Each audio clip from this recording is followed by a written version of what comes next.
Esteja convosco. Ele está no meio de nós. Proclamação do Evangelho de Jesus Cristo segundo João. Glória a vós, Senhor.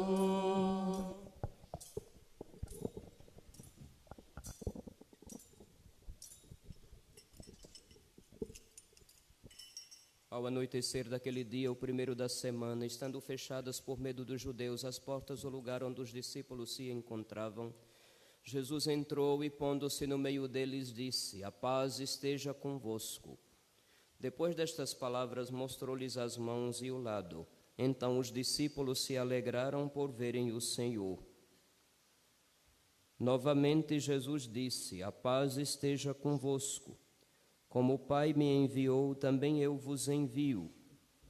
E depois de ter dito isto, soprou sobre eles e disse: Recebei o Espírito Santo. A quem perdoardes os pecados, eles lhes serão perdoados.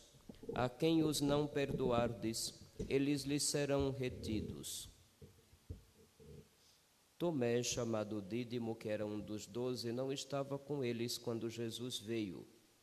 Os outros discípulos contaram-lhe depois: Vimos o Senhor. Mas Tomé disse-lhes: Se eu não vir a marca dos pregos em suas mãos, se eu não puser o dedo nas marcas dos pregos e não puser a mão no seu lado, não acreditarei. 8 dias depois, encontravam-se os discípulos novamente reunidos em casa, e Tomé estava com eles. Estando fechadas as portas, Jesus entrou, pôs-se no meio deles e disse: A paz esteja convosco. Depois disse a Tomé: Põe o teu dedo aqui e olha as minhas mãos. Estende a tua mão e coloca-a no meu lado, e não sejas incrédulo, mas fiel.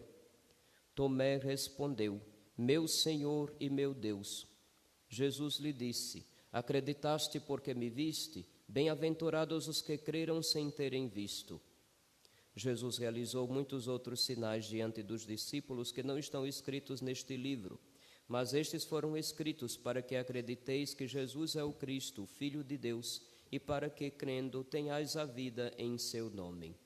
Palavra da salvação. Glória a vós, Senhor.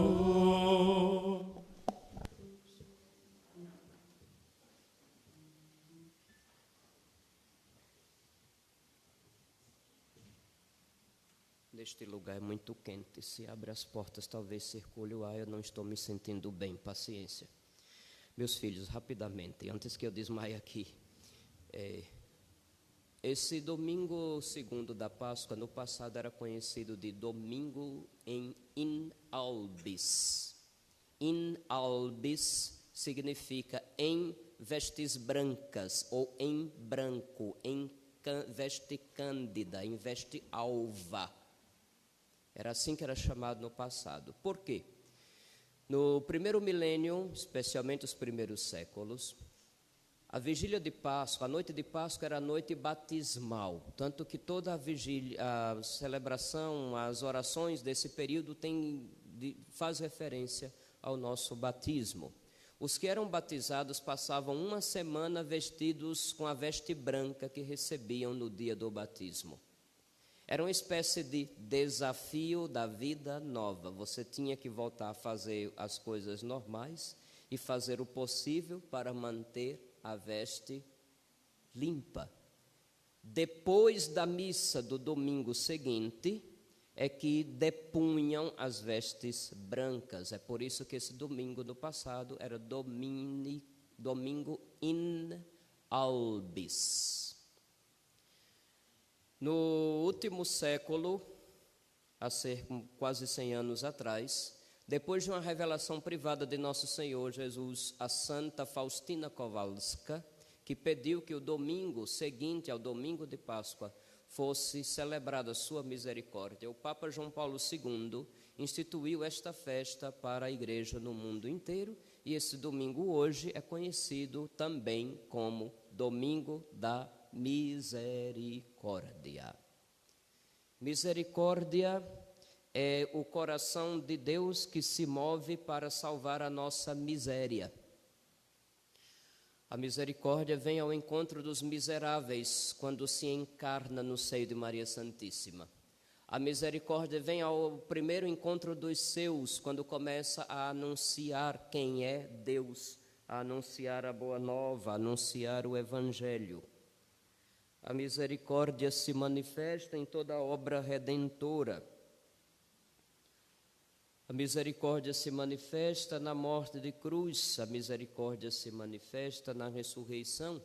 E quando o Senhor, dando aos apóstolos um poder que é somente dele, faz com que esta mesma misericórdia se perpetue ao longo da história.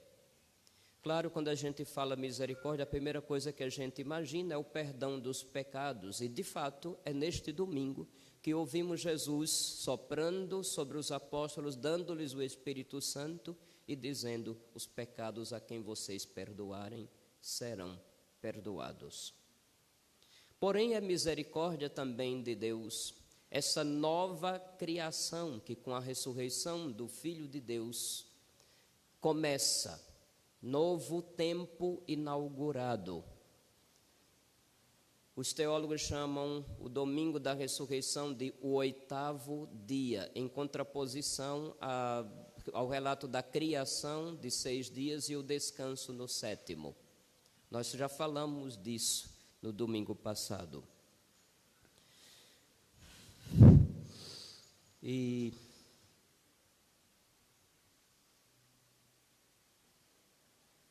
neste domingo, de novo se frisa a questão do dia do Senhor, o dia que Ele escolhe para vir estar conosco. Ao anoitecer daquele dia, o primeiro da semana, Ele veio. Tomé não estava. Contaram, Tomé duvidou. 8 dias depois, ou seja, no domingo seguinte, estavam lá de novo e Jesus veio. Este dia será chamado Dia do Senhor. E a primeira vez que aparece a expressão Dia do Senhor é no livro do Apocalipse, nossa segunda leitura de hoje. Foi no dia do Senhor que São João recebeu as visões que deu origem ao livro do Apocalipse. Disse a nossa segunda leitura: eu, João, vosso irmão e companheiro na tribulação, também no reino, fui levado à ilha de Patmos por causa da palavra de Deus. No dia do Senhor fui arrebatado pelo Espírito. Kyriakeimera, quando se traduz para o latim o Dominicum. Dominicum diem, ou seja, o dia do Senhor. Daí veio a palavra domingo, que nós aplicamos a este dia.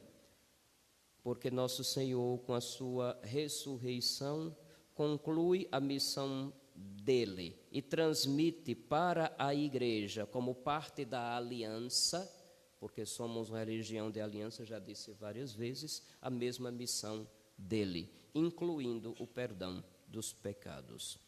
Claro que quando ele envia os apóstolos, também dá aqueles poderes de fazer as maravilhas. No início da igreja, elas foram muito abundantes. O povo via a união dos que acreditavam em Jesus, viam os sinais que acontecia através dos apóstolos e aderia, acreditava para valer. Com o passar do tempo, já tendo morrido os apóstolos, se perguntava: e nós? Nós não vimos o ressuscitado. Então, a passagem de Tomé, que precisou ver para crer, torna-se uma lição. Bem-aventurados os que creem sem terem visto. Meus filhos, se tudo isso não for misericórdia, qual é a outra explicação afinal? Não pense em misericórdia apenas como uma devoção que surgiu com Santa Faustina. Não. A misericórdia de Deus perpassa toda a Sagrada Escritura desde o Antigo Testamento. A plenitude da misericórdia vem quando o Filho de Deus, se entregando à morte de cruz, cancela todo o derramamento de sangue em sacrifício, porque é o sacrifício definitivo. Deixa claro que Deus não deseja a destruição de nada nem de ninguém.